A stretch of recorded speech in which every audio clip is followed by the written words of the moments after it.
1976, Andy and Maggie Robin bought a bear cub who grew to be a 10-foot-tall, 50-stone grizzly.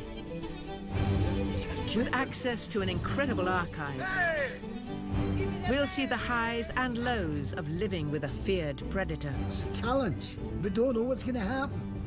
This is the bear I've got here. Could they share their lives with a deadly animal? Or would the beast resort to its wild ways? This is the incredible story of Hercules, the human bear. I got him! I got him!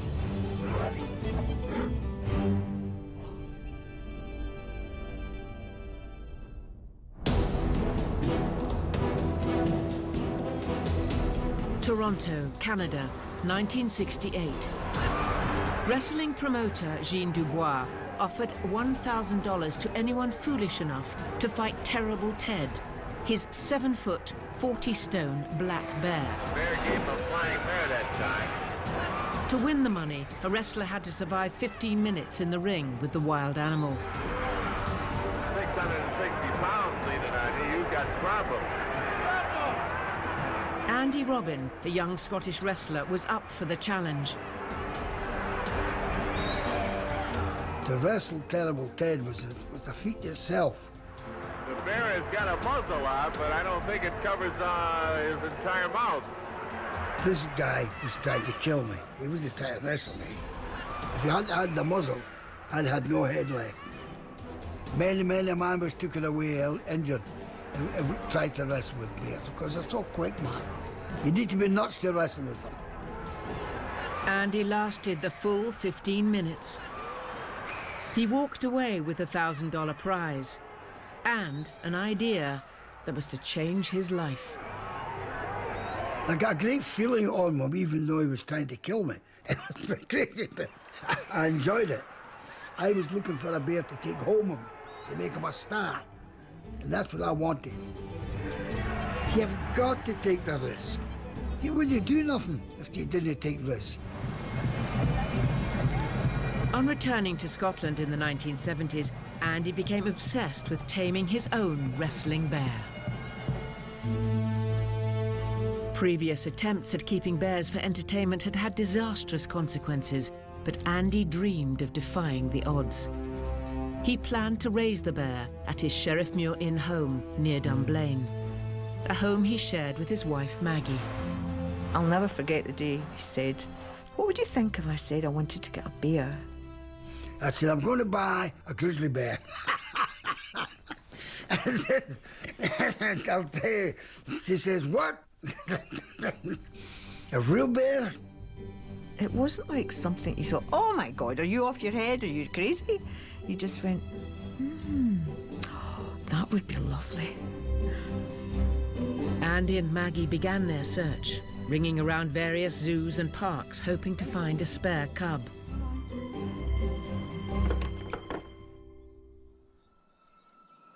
A 100 miles away in Kincraig, wildlife park manager Eddie Orbill had the opposite problem. He had a pregnant brown bear and no room for her cubs. Really, they weren't worth anything. You could give him away to a zoo or wildlife park, or unfortunately, they have to be put to sleep, and that's what would have happened. When Andy heard about the plight of the cubs in the local paper, he set off to see Eddie. There was a knock on the door on a Sunday afternoon. I thought, who the goodness is that? We were approached by Andy Robin. He turned up at my back door and wanted to buy a bear. And he wanted to take it there and then. I said, no. They're going to stay with their mother until we're ready to let them go. So he agreed to that. They said, yes, you can have a bear. He was like, what? Oh, can we? And how much is that going to cost? And he said, well, what about £50? Just like that. And we thought, oh, that sounds quite reasonable, really. And he gave me the money straight away. He was desperate to get this bear. Andy and Maggie visited regularly over the next 6 months. They took him home on the 20th of September, 1976. He already weighed 13 stone and stood 4 feet tall. They named him Hercules. And this was the start of his life. Is it going to work? And is it not going to work? After all, it's a challenge. We don't know what's going to happen. This is a bear I've got here. One of the ferocious animals in the world. Maggie, a successful show jumper, knew how to handle large animals. But neither she nor Andy had any experience of raising a grizzly bear. Andy wanted to start turning Hercules into a wrestling star straight away. When he goes into the ring wrestling, he's going to play. But when he's playing, he'll have the strength of 4 men. The rapidly growing bear needed to be tamed before he became too dangerous to handle. Andy devised a training regime of back-breaking cross-country runs and sparring sessions in his purpose-built ring. This is Hercules getting taught to go into the wrestling ring. All the way he can get us up a ladder. A good boy. Behave now. Behave. Over the next 12 months, Andy trained with Hercules every day, determined to make his dream come true. Goodbye, Grizzly. The young bear was gaining 20 pounds a month and soon weighed more than 30 stone. Have you had a few bad bites? Oh, I've been bitten all over the body. But it's not bad. He's only playing. But let's forget it. It's a very, very dangerous thing to wrestle Hercules. And if he hooks you accidentally, if he catches any part of your body, you're a goner. Let's put it that way. If he gets in a bear hug, you're finished. You'd break your back if you weren't in the right place. When you turned over, you had to be quick, so you were on your back. I had to be supple to get out of the way of him a lot of times. It was just myself saving my life a lot of times. Hercules now towered over Andy and was twice as heavy. But at 18 months old, he still wasn't tame. Andy's dream was in danger of becoming a nightmare. I couldn't trust him. I said to Maggie, my wife, I said, he's going to guzzle me. He's going to trip me up out there, and I've had it someday. During one training session, things came to a head. Hercules deliberately tripped Andy and pinned him to the ground. Andy couldn't move and thought that the giant grizzly was about to kill him. Yeah, the big grizzly on top of me. And he stood back, and he just stood back and looked up at me like that, looked at me. He says, I'm your friend.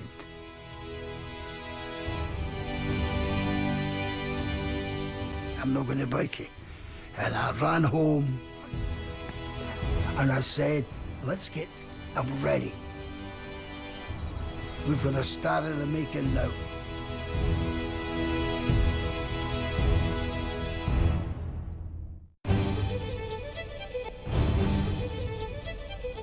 By the winter of 1979, Hercules, the grizzly bear, was 4 years old, 35 stone, and stood 7 feet tall.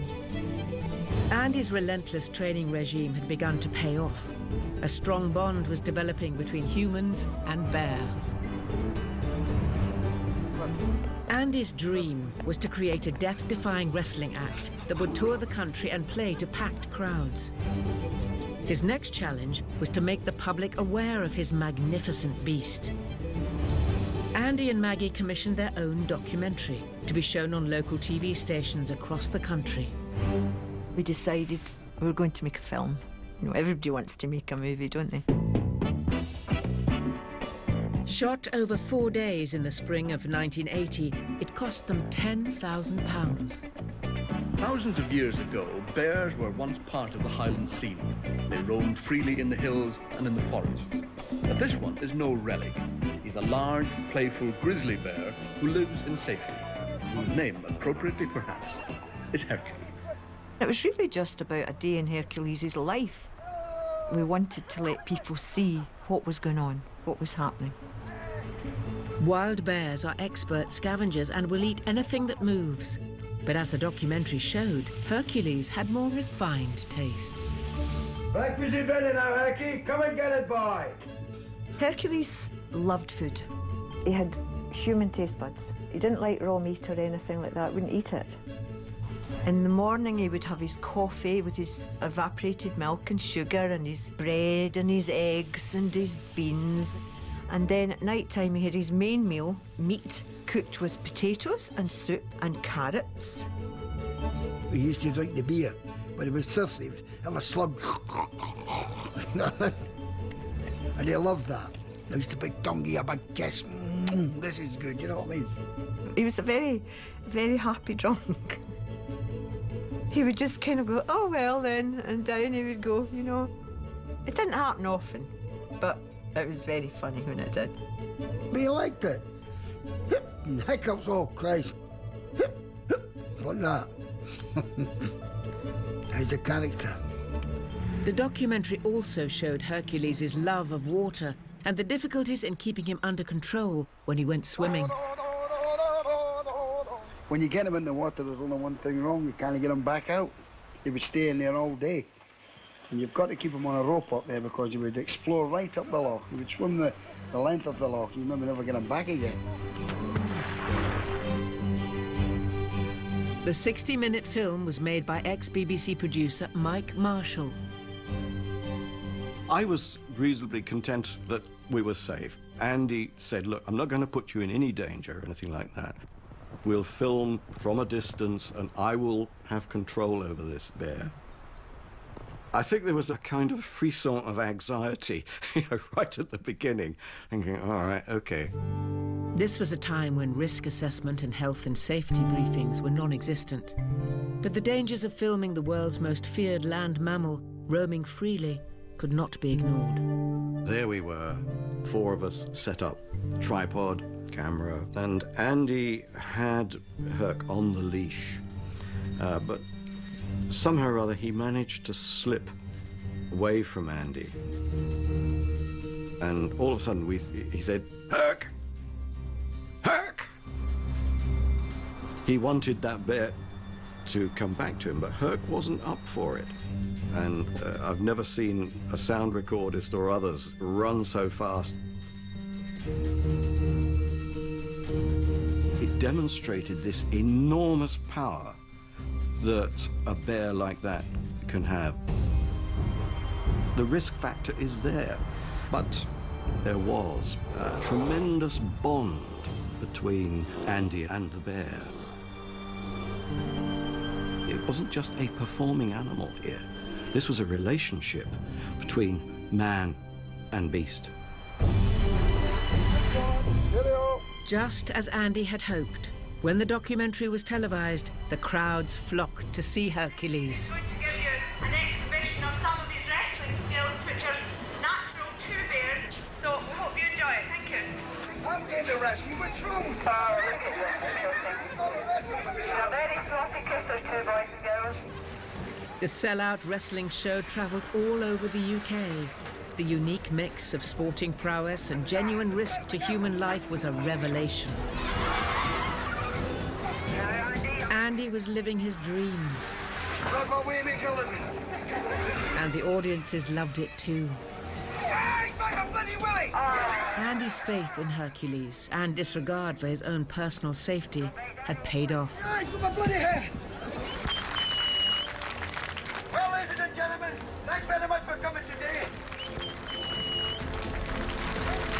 This unique family were now inseparable and planned to tour together for the next 10 years.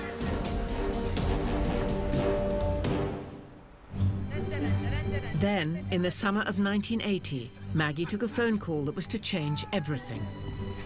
Major tissue brand Kleenex wanted Hercules to star in a new television advert. Hercules now had the chance to move on from being a wrestling bear. International fame beckoned. The advert was to be filmed in the Outer Hebrides, a remote crop of islands in the northwest of Scotland. Andy, Maggie and Hercules arrived on the islands on the 20th of August, 1980. Filming was due to start in 2 days' time, but Hercules had other plans. When Andy and I woke up that morning, first thing Andy wanted to do was get Hercules out for a swim. I said, let's get our breakfast first. And he said, no, I'm getting my big man out. So he got his wee collar on him and the big long rope that he used when they swam. And they went down there, swam across to that next wee bit, which is just a little way away. And then you could see Herc was really swimming away ahead. I thought, the rope's not that long. And Andy kind of turned round and gave a few expletives as he normally does. I was shouting on him to come back, and he just kept turning around looking. And I kept swimming. I was going to get drowned. Lucky enough, I got back, and Hercules was out there. He never came back. Best friend Brian Davidson had travelled up to shoot a home video of the Kleenex advert and witnessed the panic firsthand. Andy was, getting quite devastated at that point in time because he couldn't see him, and he, it would be running through his mind that maybe Hercules had got drowned because the currents are extreme, they really are. Where was he? Under the sea? Was he swimming? Where was he? Maggie said, "We'll go and get the boat." Brought the boat back and launched it. Searched the coastline. Didn't find him. News of the missing grizzly bear and the chaos it caused quickly hit the headlines.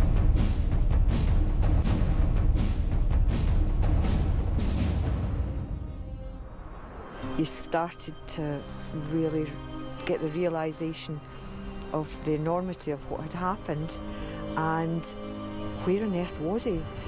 He was our big baby. He'd lived with us, we were pals. He depended on you, and we'd such fun with him. It was a nightmare then. Andy was crying into his pillow and I was crying into mine, but he pretended it wasn't happening.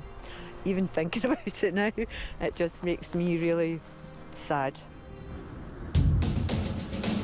Local police were concerned that a giant runaway grizzly posed serious risk to human life.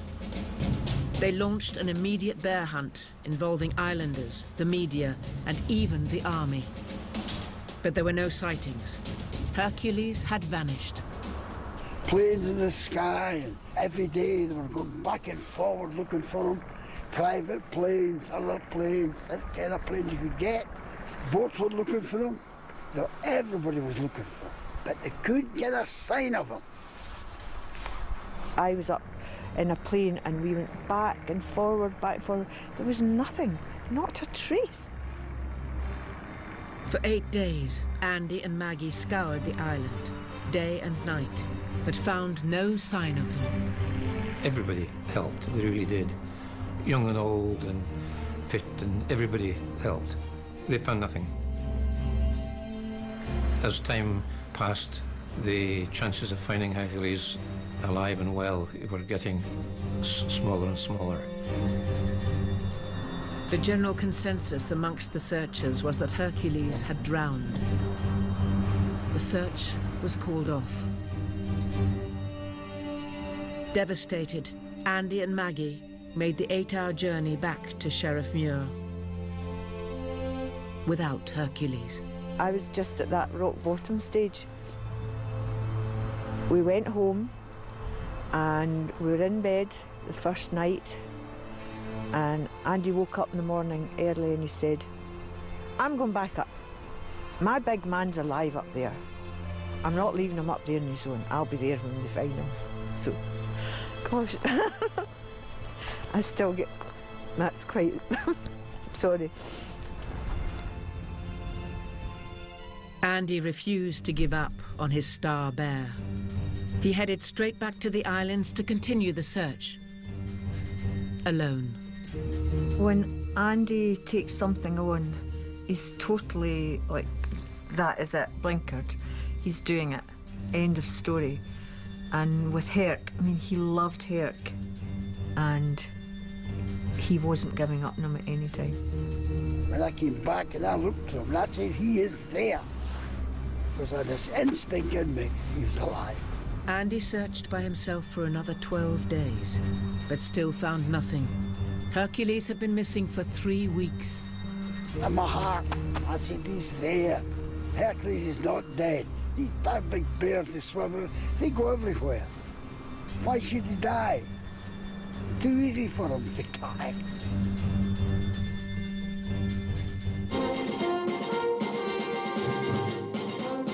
Finally, Hercules, the grizzly bear which went missing in the Outer Hebrides last month, has been seen alive and apparently well. You actually saw the bear? Yes. From what distance? It'd be about a mile or so. Yes. And what was he doing? He was just walking across the moors, you know. We chased it for 3 or 4 miles, and then it eluded us altogether. Oh, it was just like the sun had come out. It was amazing. And he was right. His boy was still there. I knew he was there. Something in me told me that. I said, he's alive. I told the press, I told everybody that. And they said, no, he's dead. Hercules was alive, but still on the loose. The sighting again turned the small Scottish island into a media circus. Doors were barricaded and children locked away in classrooms for their own safety. Andy hired a helicopter. He called on old friend Eddie Orbill and vet George Rafferty to try and capture Hercules by shooting him with a tranquilizer dart. But the police were concerned that after 3 weeks on the run, Hercules could be wild and dangerous. They feared he could attack the islanders. Out of earshot of Andy, they told George that if Hercules couldn't be tranquilized, then he must shoot to kill. When I got on board, I said to the pilot, I said, if we happen to kill this bear, we're going to fly straight to the mainland because we're not going to meet Andy again. He would have gone berserk. As Eddie and George crisscrossed the bear-coloured island, Andy was unaware that Hercules' life was in grave danger. We were up for nearly 8 hours searching. Towards the end of the afternoon, evening, the bear was spotted. Amazingly, the pilot spotted him down on the edge of a loch. Hercules dived in on seeing him and swam across. The pilot managed to hurt him, and he got on shore and started running again. And I fired the dart. The wind caught it from the propellers. It just went in the ground somewhere. We had another dart ready, and he loaded that, and he said to the pilot, can you stop the engine just for a few seconds? So when we were over him again, he cut the engine briefly, and I fired the dart. The bear was moving and the helicopter was moving. I got him. Hercules' 24-day adventure had ended, but his ordeal wasn't over. Without an antidote to the tranquilizer, he'd be dead in 30 minutes. The race was on to get him to safety. And suddenly, Hercules wasn't a bear on the run. If Hercules could survive this, he would become quite some bear.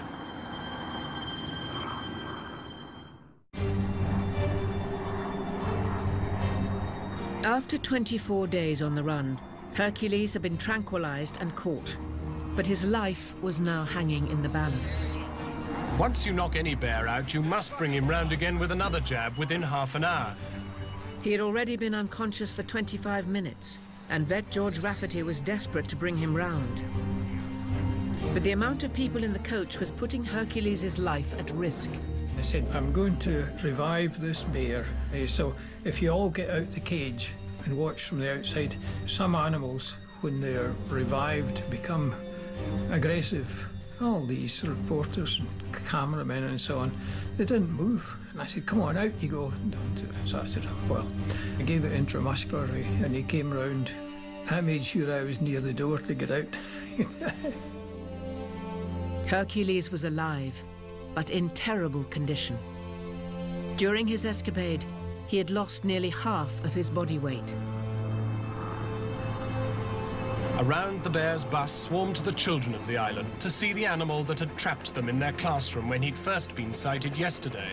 And himself, a little dopey still, 15 stone lighter, but the signs are that Hercules will be back, larger than life, selling, was it tissue paper?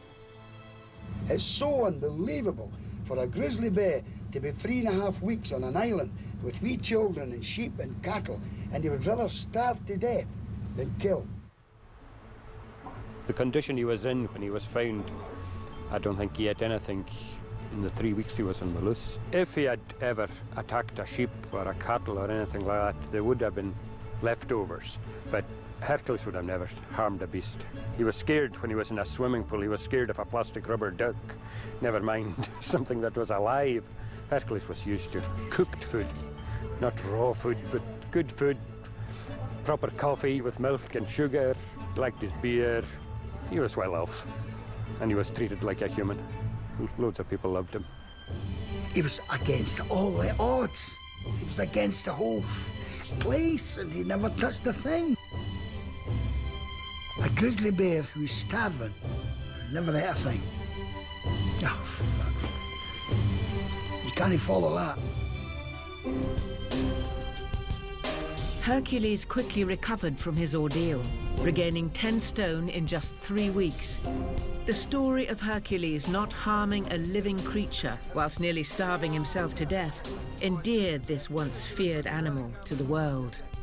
Made him a world-famous star, without a shadow of a doubt, and that's what he was. He was now an international household name. After Hercules was lost, oh, it was monumental. The phone rang all the time.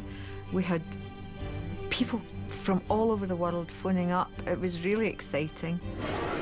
Hercules was no longer just a wrestling bear. He was in demand for talk shows, photo shoots, and he even inspired a hit song. Oh, Hercules the bear, you're a famous TV star, and all the world has heard about you now.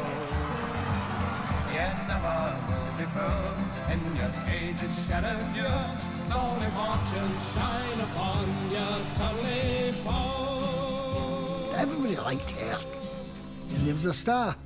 That's what you could call Hercules, a star. Kleenex was over the moon with Hercules' new star status.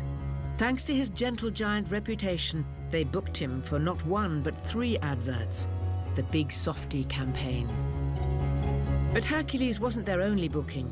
After an extensive search for an actor to star alongside the bear, only one man had what it took.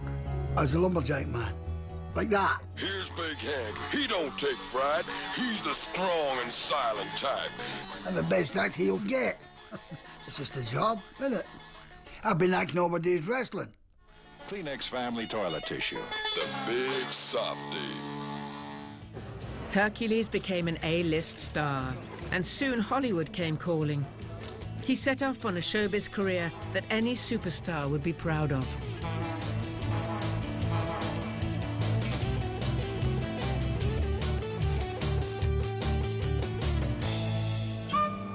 The Robin family live in Newhall, California, in this custom-fitted mobile home.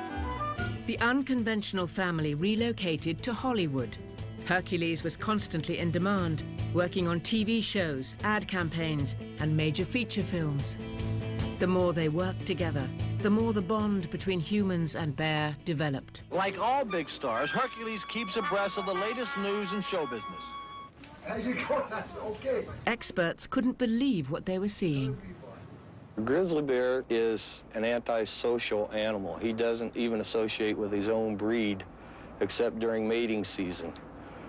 I don't know how Mr. and Mrs. Robbins have accomplished what they have with Hercules. There appears to be some kind of a bond between them. I know that Hercules is like a kid to them. That is their baby. The only thing I can assume is that Hercules looks to them the same way. They have done what a lot of people says is impossible. The next few years saw Hercules continue to abandon his wild instincts in favor of the human way of life. I'm hungry, you know. They say that you get like them you live with, and I think he did. We get a wee bit like him, and he get a wee bit like us. I think a bit of human in him, I really do. Andy has a lot of bear in his makeup, definitely.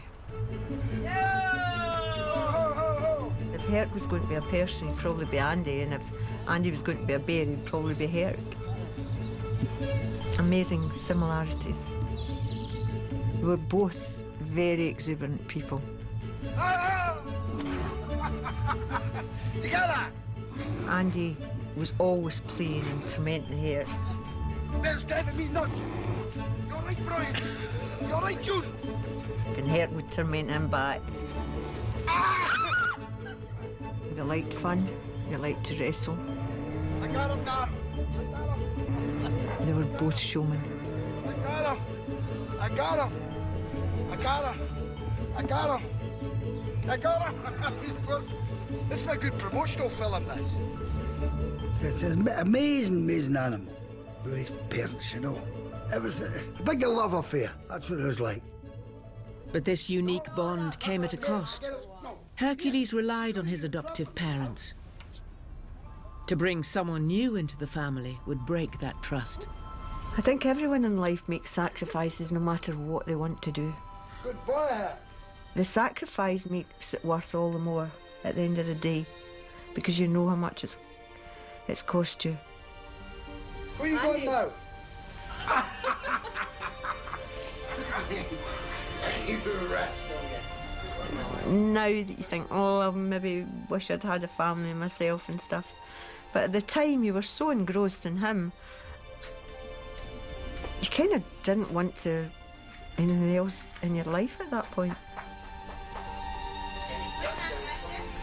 But I've got to say it was all worth it, every bit. He meant that much. He was my boy.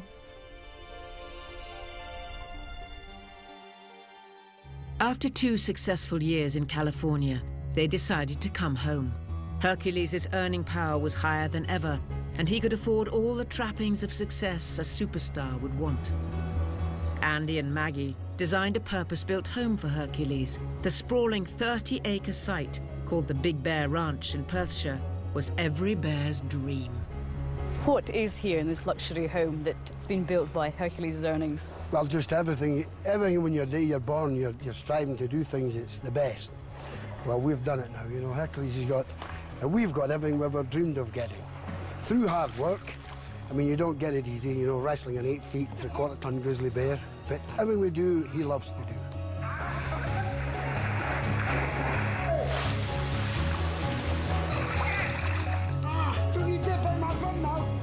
It all felt too good to last, and it was.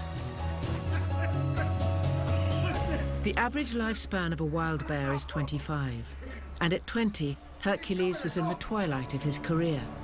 The world's hardest working grizzly was booked to star in a natural history film about the wonder of bears for the BBC.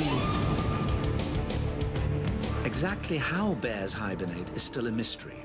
For an astonishing 3 to 7 months, they never get up, never eat, and never get rid of waste.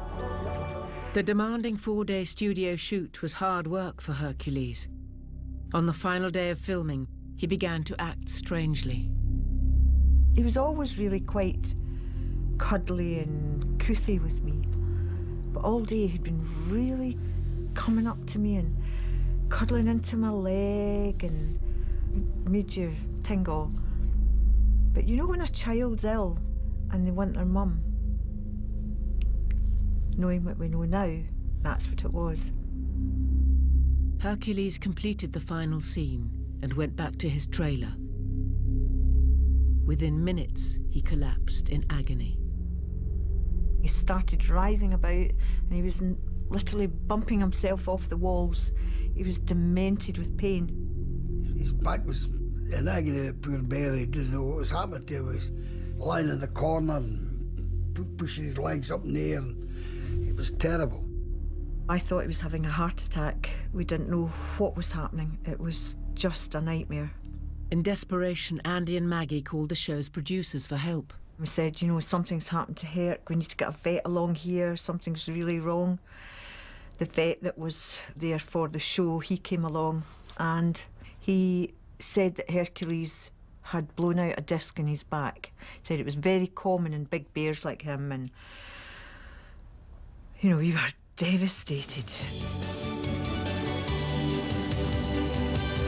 So Hercules has become a bit of a star through the film and TV work, and it was TV really that was his downfall, wasn't it? Tell me what happened. We were filming a programme called Eyewitness in Pinewood Studios. We thought actually he was having a heart attack. So we got the vet in the morning and he said, and severed all his cords in his spinal cord. So the vet said he would have to be put down. So And you know you what said? I don't want to swear, but you know what I said to him. Andy refused to believe the vet's diagnosis. He was determined Hercules would not be put to sleep. In the winter of 1998, Hercules went into hibernation. When he woke up, he could no longer walk on his back legs. Distraught, Maggie brought in her equine vet, Anne Logan. I think the cause of the problem, nobody can really say, but obviously he was a big bear. He stood on his back legs a lot, so I think perhaps there was some degeneration of the discs or of the spine. So whether he had, just as we would have, a prolapsed disc, which then pressed on the nerves and caused damage. Therefore, he wasn't able to have the use of his back legs. I said to Maggie, it would be great if we could actually try and x-ray the spine and see what the problem exactly is. So I phoned to Edinburgh Vet School, and between us we organised Hercules to go there for further investigation. And finally tonight, just before we go, not so much a story of a bear with a sore head as a grizzly with a bad back. Hercules, Scotland's favourite four-legged film star, will go into hospital tomorrow for treatment on a spinal injury. Hercules will undergo a series of x-rays and scans at Edinburgh University's Hospital for Large Animals. True to form, he'd attracted an audience within minutes of arriving there today. Even hardened vets, it seems, go all gooey at the sight of the world's favourite grizzly. The trip to Edinburgh was the best hope for a diagnosis, but yet again there were problems. The density of the fat pads around the spine and the bear make it almost impossible to get a good vision on x-ray. Nowadays, to be honest, they have more powerful ultrasounds, they have more powerful x-rays. It's possible they would have been able to see a lesion, but then, no. And I mean, it's such a difficult animal to deal with. By the summer of 1999, Hercules' future looked bleak. If he'd been suffering terribly, I think as a vet I would have to have said, this is not fair on Hercules. I did selfishly think it'd be so much kinder if Hercules sleeps away than for somebody like me to have to actually take the decision to say, Andy, we need to put the bear down.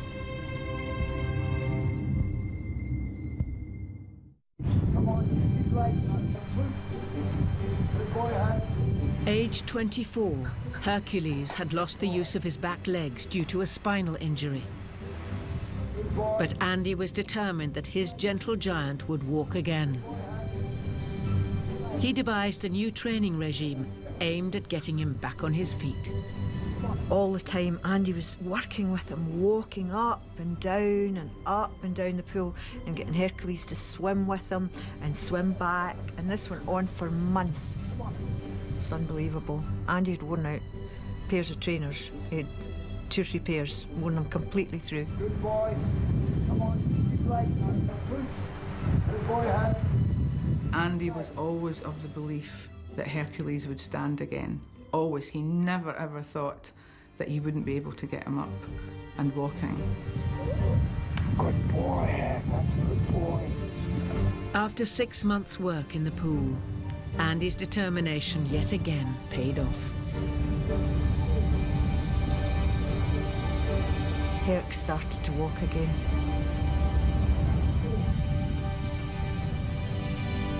I got him walking. Christ. One day he stood up and he started moving his back legs. It was like, oh my God, we've got him, he's back. How's his legs doing, eh? Fine. Good boy. But then winter came again. And he started going into hibernation. He went off his legs again. He tried so hard, but he was back to what it was. Despite all of Andy and Maggie's hard work, Hercules was now confined to his den, unable to walk. It was terrible to see. What a way to with a big, proud animal like that and to be like that.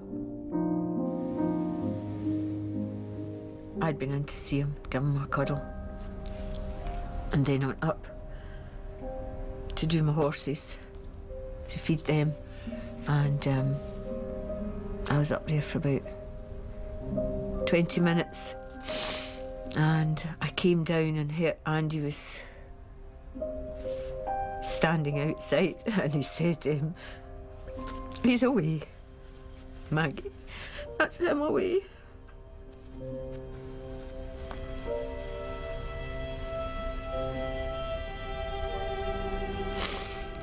So, I'm glad I got my last cuddle. I'm glad I got my last cuddle. Hercules died on the 4th of February 2000. He was 25 years old.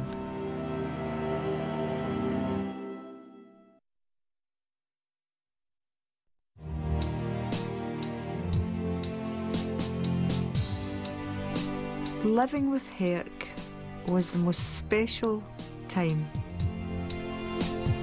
It was a gift. He's a piece of folklore now, especially in Scotland. He's really a piece of modern history, and he'll always be embroidered into the folklore of our country. 13 years after Hercules' death, Andy and Maggie were asked to unveil a monument to their gentle giant. It's sited on the Hebridean island, overlooking the lochs and glens that were the setting of his most notorious adventure. This is a fantastic day for us to have the memory of him here, because his whole life and his story really came from here.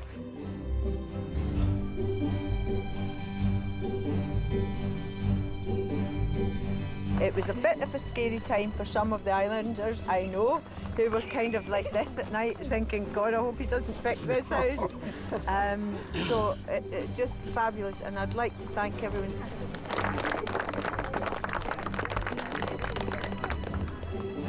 Right, here we go. Yay! Yay! Oh, my God. Oh, wow. Oh, it's nice, eh? Look at him. Hello, big man. Isn't it beautiful? It's lovely. Gosh, that's fabulous. Yes. It's a beauty, eh? Oh, kids. Standing 10 feet tall, the life-sized statue is a permanent reminder of a grizzly bear that rewrote the rules of nature versus nurture. Do you know, Hercules left you with a great legacy. You had an amazing time with him, a charmed life. He touched so many people's lives. He never let you down. Is he a big bear? You haven't got a teddy bear that size at home, have you? No. Great to have him up there. It's great, a great ending for him. He'll never die. It's perfect. Couldn't do any better. And I hope it brings a lot of joy to all the people that come and see it, because it's something else. Hey, guys. Hey.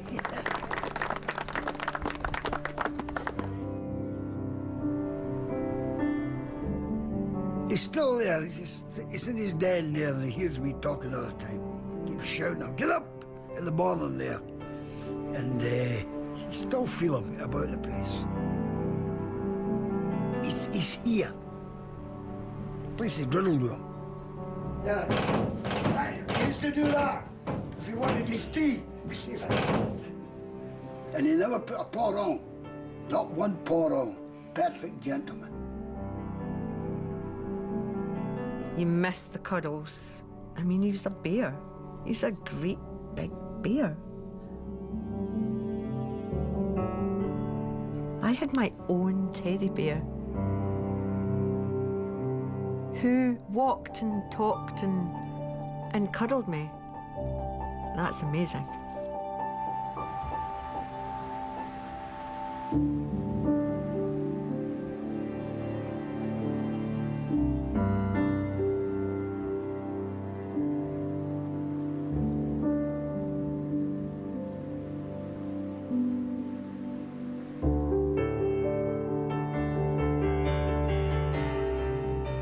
And there's another real-life story tomorrow at 9 on Channel 5 as the limbless mountaineer takes on the impossible and leaves us all speechless.